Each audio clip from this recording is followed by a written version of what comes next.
My earliest memories are filled with the sound of shouting. Dad's voice would boom through our small house, making the walls seem to shake. Mom would try to keep her voice down, probably thinking of me and my baby sister Lillian, but sometimes she couldn't help but shout back.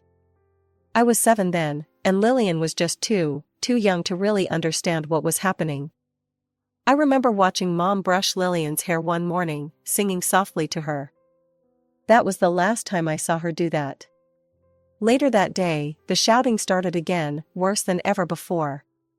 "You're impossible, Robert," Mom's voice cracked. "You control everything I do, everyone I talk to." The divorce happened fast after that. One day Mom was just gone. Dad told us she'd left us, that she'd chosen alcohol and other men over her own daughters. I was old enough to feel confused and betrayed, but young enough to believe him completely. It wasn't long before Dad brought Sarah home. She was younger than Mom, always smiling, and she clearly adored Lillian. My baby sister took to her immediately, calling her mommy within weeks. But I couldn't do it. Every time Sarah tried to hug me, or do my hair the way Mom used to, I'd pull away. "Chloe," Dad would say sternly, "Sarah is trying her best. You need to be more grateful." But how could I be grateful? I still had a mom, a real one, somewhere out there. Where was she? Why didn't she call? Why didn't she fight to see us? These questions haunted me through my childhood, but I learned to keep them to myself. Sarah doted on Lillian, buying her pretty dresses and taking her to dance classes. I was invited too, but I always refused. I threw myself into books instead, spending hours in my room studying. It was easier than watching my sister build a relationship with my replacement mother. Years passed this way, with Lillian becoming more and more Sarah's daughter while I remained stubbornly on the outside. But I had a plan. I studied hard, knowing that education would be my ticket to freedom. While Lillian was being groomed to be the perfect daughter, I was plotting my escape through college applications and scholarship essays. Finally, at 18, I was free. College felt like breathing fresh air after being underwater for too long. My dorm room might have been tiny, but it was mine, no Sarah hovering, no dad dictating rules, no constant reminder of being the difficult daughter. I still came home during breaks, trying to maintain some connection with Lillian. During one of these visits, in my final year, I found her in her room, which looked like a princess's chamber, all pink and white, courtesy of Sarah's decorating obsession. "So, what are your plans after graduation?" I asked, settling into her window seat. "Have you thought about which colleges you might want to apply to?" Lillian was sprawled across her bed, perfectly manicured nails tapping away at her phone screen. "Oh, I'm not going to college," she said, as casually as if she were discussing the weather. "I'm getting married." I nearly choked on my coffee. "Married? You're not even 18 yet." "When did this happen?" "Sarah introduced me to Marcus last year." She finally looked up from her phone, her eyes sparkling. "His family owns that big real estate company downtown, you know, Preston Properties? They're loaded, Chloe. And he's absolutely perfect." "But what about your dreams? You used to talk about becoming a teacher," I reminded her, thinking of the little chalkboard she'd had as a kid. Lillian waved her hand dismissively. "That was just kid stuff. Sarah says I don't need college anyway.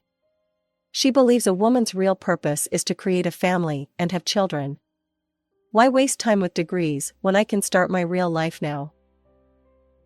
I gripped my coffee mug tighter, fighting the urge to launch into a lecture about feminism and independence. "Just think carefully about what you really want, Lil. Not what Sarah wants, not what Marcus wants. What you want." "I know what I want," she rolled her eyes. "Not everyone needs to be a career woman like you." The way she said it, like being a career woman was some kind of character flaw, made my stomach twist. But I stayed quiet. After all, it was her life to live. After graduation, I found a nice apartment across town and started working as a remote accountant. The job wasn't glamorous, but it paid well enough and gave me the independence I craved. Meanwhile, Lillian married Marcus in a lavish ceremony that Sarah orchestrated down to the last crystal champagne flute. Within a year, my baby sister was a mother herself, with little James arriving right on schedule. A year later came Emma. That's when my peaceful life started unraveling. The first time Lillian showed up unannounced, she was wearing designer workout clothes that probably cost more than my monthly rent, carrying 2 baby bags and looking perfectly put together despite supposedly being an exhausted new mom. "I have a spa appointment," she announced, already setting the bags down in my living room. "You'll watch them, right?" "Thanks, sis. James just ate, and Emma might need a diaper change soon." "Oh, and James likes his stuffed elephant for nap time, it's in the blue bag somewhere." Before I could even process what was happening, she was gone, leaving me with a toddler and an infant. This became a regular occurrence. Lillian would appear with some urgent appointment, lunch date, or shopping trip, dropping the kids off like they were packages to be delivered. The real shock came when she and Marcus decided to take a romantic getaway. No warning, no asking, they just showed up at my door with the kids and enough supplies for 3 days. The constant interruptions were driving me insane. My work as an accountant required focus and attention to detail, something nearly impossible to maintain with 2 small children running around. Every time I'd settle into a spreadsheet, there'd be a cry, a crash, or a "Auntie Chloe, I'm hungry." I tried working early mornings before Lillian's surprise visits, late nights after the kids went home, weekends when I should have been relaxing. But it wasn't enough. My boss had started noticing errors in my work, small mistakes that could have serious consequences. "Why don't you ask Sarah and Dad to watch them sometimes?" I suggested one day as Lillian dropped off the kids for the 3rd time that week. "Or maybe Marcus's parents?" "Dad's always at work," Lillian replied, already halfway out the door. "And Sarah says the noise gives her migraines. Besides, you're so good with them." I watched her walk away in her perfectly pressed designer outfit, not a hair out of place, and fought back the urge to scream. She couldn't handle them alone all day, but somehow I was supposed to handle them while working a full-time job? The breaking point came on a Tuesday. I had a crucial deadline, and James was particularly energetic that day. I'd turned away from my laptop for just a moment to stop Emma from eating a crayon when I heard the thud. James had been jumping on the couch, something I'd told him not to do countless times, and had fallen off. He seemed fine at first, but by the time Lillian came to pick them up, an angry purple bruise had spread across his shin. The moment she saw it, she exploded. "What the hell, Chloe?" she screamed, making both kids start crying. "I trust you with my children, and this is how you watch them." He could have been seriously hurt.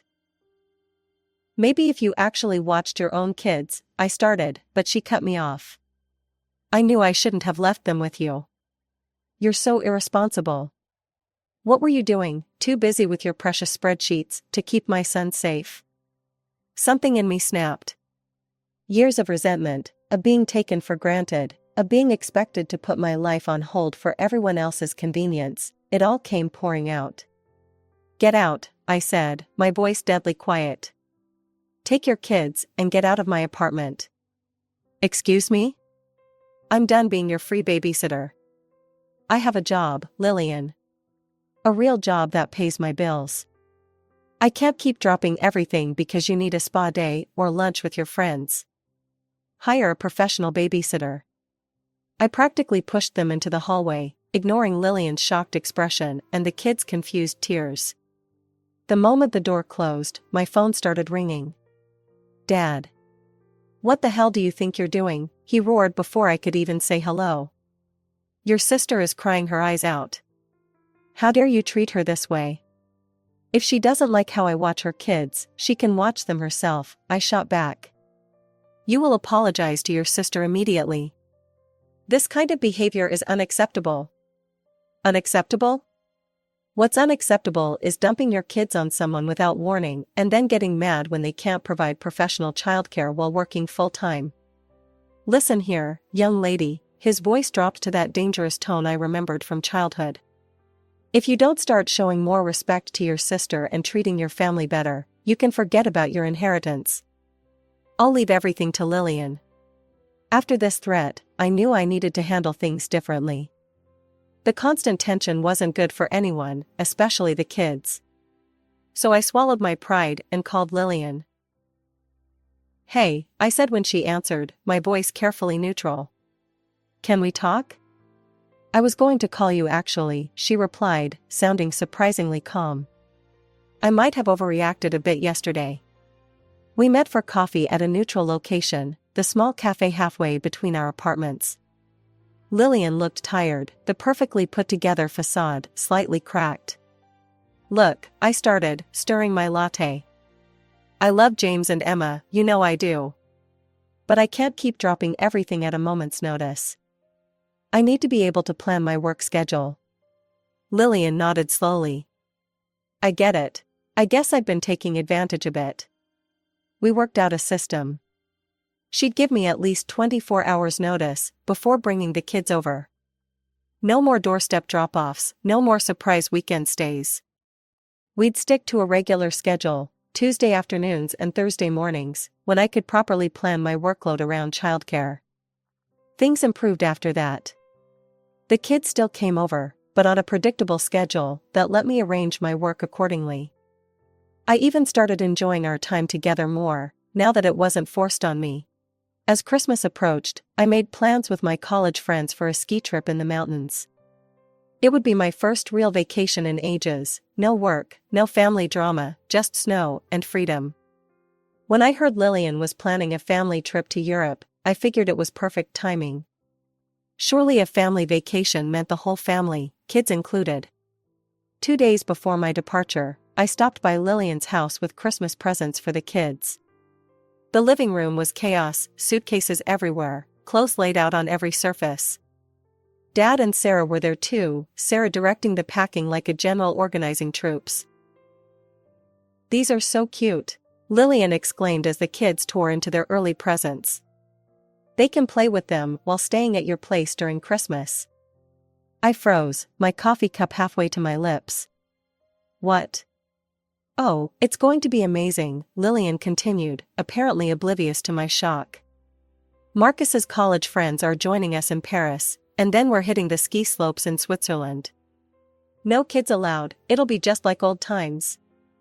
"I'm leaving for a ski trip tonight," I said slowly. "With my friends. I've had these plans for months." The tension in the room was thick enough to cut with a knife. I watched my father's face turn that familiar shade of red that always preceded an explosion. "I couldn't care less about your plans," he spat, standing up from his armchair. "When are you going to grow up and realize that family comes first? Looking after your sister's children is your responsibility." "My responsibility?" I echoed, incredulous. "Since when is it my responsibility to be their full-time babysitter?" Sarah stepped forward, her face a mask of disapproval I'd grown all too familiar with over the years. "Chloe, you can't just put your selfish desires above family plans. What were you thinking, making vacation arrangements without consulting any of us? That's not how family works." I let out a harsh laugh. "Consulting you? That's rich. Did any of you consult me before planning your European vacation? Did anyone even think to ask if I was available to watch the kids?" "We shouldn't have to ask," Lillian chimed in, bouncing Emma on her hip. "You're their aunt. Then why don't you ask their grandmother?" I gestured toward Sarah. "She's family too, isn't she?" Sarah's perfectly maintained expression cracked slightly. "Don't be ridiculous. I can't possibly watch them, it's far too demanding at my age. Besides," she smoothed her designer blouse, "your father and I are going on the trip too." "Of course you are," I muttered. "So everyone gets a vacation except me?" "That's enough," Dad roared, making Emma start crying. "I've had it with your attitude, young lady. You've been difficult since you were a child, but this is the last straw. If you can't put family first, then maybe you don't deserve to be part of this family's future. The inheritance will go entirely to Lillian, every last penny." Something snapped inside me. Years of manipulation, of being the family doormat, of having my life treated as less important than everyone else's, it all came rushing to the surface. "You know what? Keep your damn inheritance," I shouted, grabbing my coat. "I'm done being threatened. I'm done being manipulated. You all can go straight to hell." The door slammed behind me with satisfying force. My hands were shaking as I drove home, but I felt lighter somehow, like I'd finally broken free of invisible chains. I threw myself into packing and left to meet my friends, turning off my phone as we headed toward the mountains. It wasn't until I was settled in our cozy cabin that evening that I thought to check the security camera feed I'd installed after one too many surprise visits from Lillian. They had been there, all of them, Dad pounding on my door, Sarah trying to peer through the peephole, Lillian bouncing a crying Emma while James sat on the floor playing with his toy cars. They had stayed for hours, alternating between pleading and threatening, clearly unable to process that I'd actually chosen myself over their demands for once. My phone buzzed constantly during the first day of vacation. I had muted all their notifications, but I could still see the numbers climbing: 27 missed calls from Dad, 43 from Lillian, 15 from Sarah. The voicemails and messages piled up, each more desperate than the last. "If you don't call back right now, young lady," Dad's voice thundered through one message I accidentally played before deleting. Sarah's texts were a masterclass in guilt-tripping. I've never seen the children so upset. "How could you abandon your own family at Christmas? Your poor sister is devastated. Is this really the kind of person you want to be?" Lillian's video messages were the worst, her perfectly made-up face streaked with tears, Emma crying in the background. "Please, Chloe. We can't find anyone else on such short notice. I'll pay you double what I usually do." I turned my phone off completely after that. My friends noticed my tension and suggested we hit the slopes early. The bite of cold air and the rush of skiing helped clear my head. 3 days into our trip, my cousin Rachel texted, "Just heard what happened. Don't worry too much, Sarah finally found someone through her country club friends to watch the kids. Some retired teacher or something. She's charging them a fortune though. Guess professional childcare isn't so cheap after all." I couldn't help but smile at that. They'd finally had to face the reality of what their constant demands had been costing me. When I returned home a week later, my social media notifications were exploding. Dad had made a public post, complete with old family photos of him with Lillian and me as children. It pains me to write this, but today I officially disown my eldest daughter, Chloe. She has betrayed not only me but our entire family, abandoning her sister and young niece and nephew at Christmas to pursue her own selfish desires. A true daughter would never put her own wishes above her family's needs.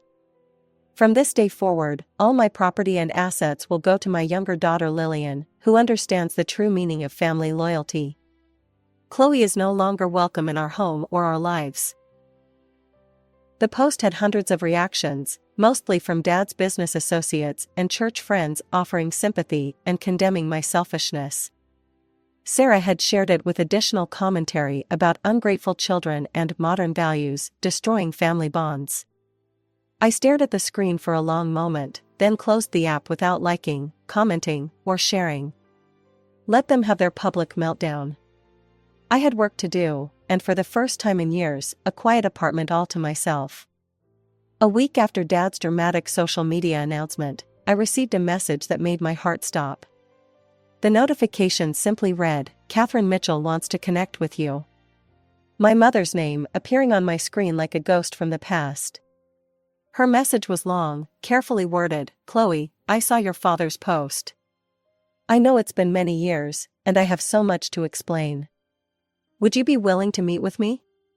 I understand if you don't want to, but please know that I've never stopped thinking about you and Lillian." My hand shook as I read the rest. She'd been following our lives through social media all these years, my college graduation, Lillian's wedding, the birth of my niece and nephew. She'd been there, watching from a distance, unable to reach out. I agreed to meet her at a quiet cafe across town. Walking in, I spotted her immediately. She looked older than in my memories, of course, but her eyes were the same. When she hugged me, I caught the faintest whiff of the lavender perfume she used to wear when I was little. I'm so sorry, Chloe, she said as we sat down. I know an apology can't make up for all these years, but you need to know the truth. The story she told made me feel sick. Dad had been systematically keeping her away from us, all while painting himself as the victim. He'd send her photos and videos of us with Sarah, birthday parties, school events, family vacations, along with messages about how happy we were with our real mother. Look how well they're doing, he'd write.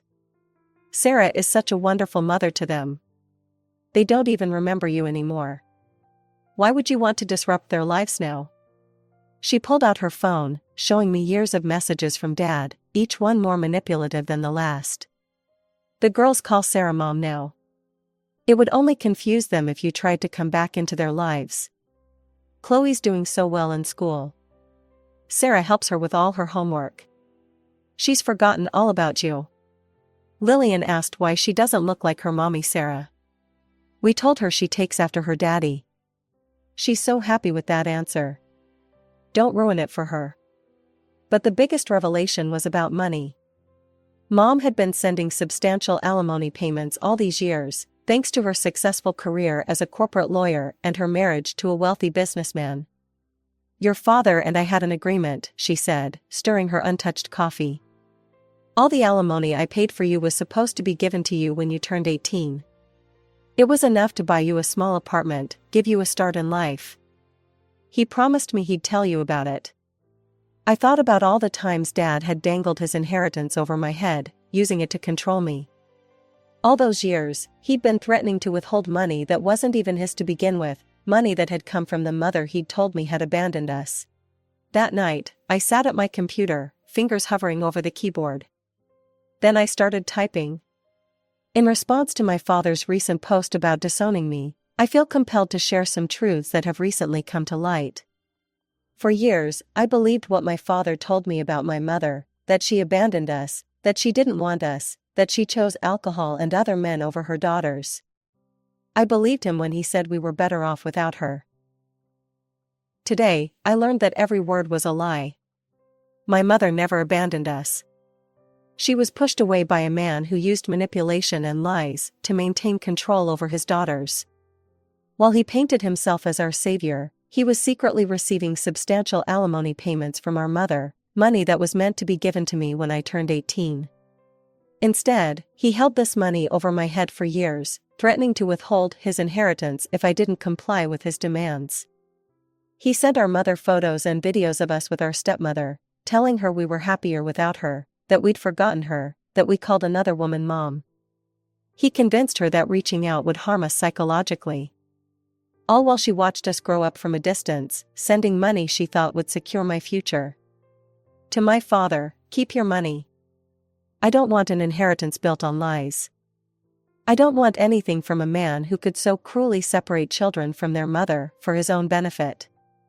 To those who commented on his post about family loyalty, you don't know the whole story. You never did. The responses came flooding in immediately. Relatives I hadn't heard from in years expressed their shock and disgust. Old family friends reached out with stories of their own about Dad's controlling behavior. Several of Dad's business associates quietly unfriended him. Dad's message came late that night, Chloe, you've misunderstood everything. I was only trying to protect you girls. If you'll let me explain. I blocked him without reading the rest. Sarah tried calling next, then Lillian. I blocked them too.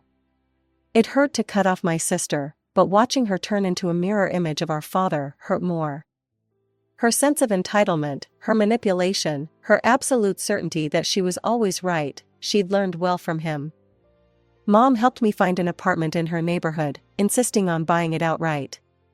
Now, 6 months later, we have dinner together 3 times a week. She tells me stories about my early childhood, fills in the blank spaces in my memory.